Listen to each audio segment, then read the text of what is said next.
Hi guys! Ngayong araw na to, napakaaga ko talagang gumising kasi napakadami ko talagang gagawin ngayong araw. Hindi ko naman na-i-video lahat pero kung ano na lang na-i-video ko, iyon na lang ang inedit ko. So bago ko simulan yung araw ko is kailangan muna natin uminom na mainit na kape, mainit na Milo para mainitan naman yung ating kaluluwa, ganun. So ako uminom lang ako ng Milo at kumain lang ako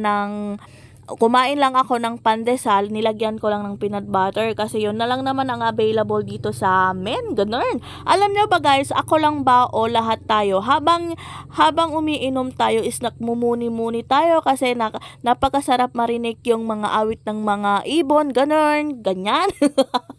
Ganun. Pero habang umiinom ako dyan guys, alam nyo ba, ako lang ba o lahat tayo is napapatulala talaga ako. Kung ano-ano kasi pumapasok sa isip ko. Ang dami kong iniisip, ganun. Tiknan nyo ba naman yung itsura ko dyan habang kumakain, napapatulala talaga ako. Kasi alam mo ba, kakasimulan pa lang ng araw is yung iniisip ko patapos na. Kasi ako lang ba, yung habang kumakain ako dyan, ay iniisip ko na talaga kung anong magiging ulam sa breakfast namin at mamayang dinner. Kasi alam nyo, dito sa amin, ako pala yung bumibili.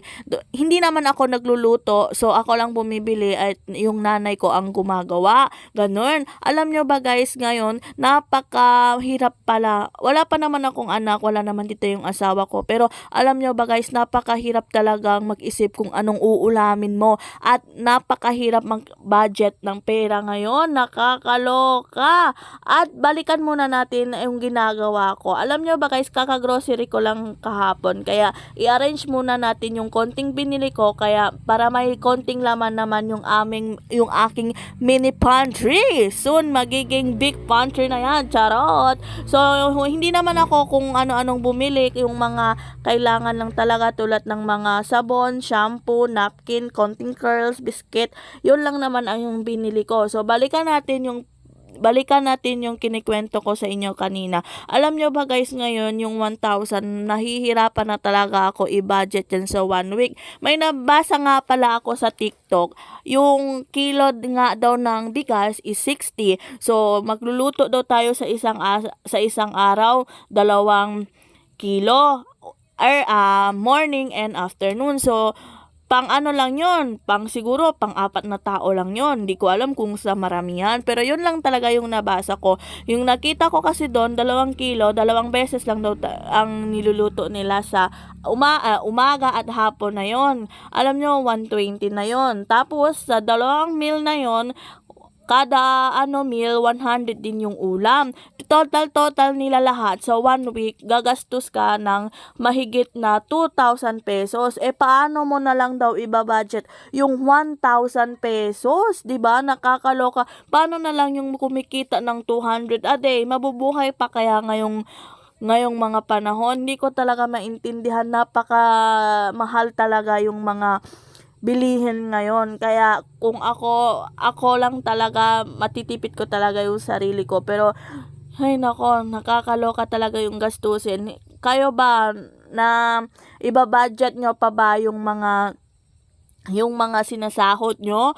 Nababudget nyo pa ba or nahihigitan nyo pa yung budget nyo? Yung for example, ngayong buwan, dapat yung budget nyo is 5,000 lang pero naging 10,000 na.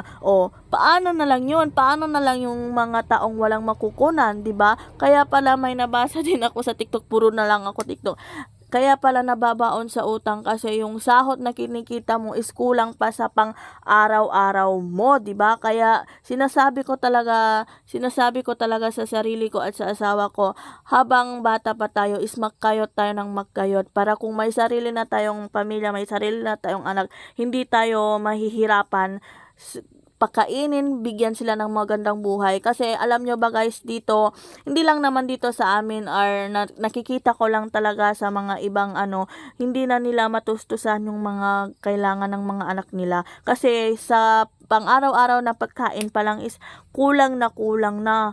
Paano na lang yung maraming anak? Yung isang anak nga, isa lang yung anak is nahihirapan na, what more na lang yung marami. Nakakaloka talaga yung pagbabudget natin. I hope kakayanin nyo at kakayanin namin at kakayanin nyo rin. Alam nyo ba guys, napakahaba na ng marites ko nito, kaya kung nakaka-relate naman kayo dito, paki-comment na lang kung paano nyo na iba-budget yung 1,000 sa 1 week. Feeling ko hindi na makakasya talaga yung 1,000 sa 1 week sa pang araw-araw, 'di ba? So hanggang dito na lang muna ang aking video. Thank you for watching. Bye.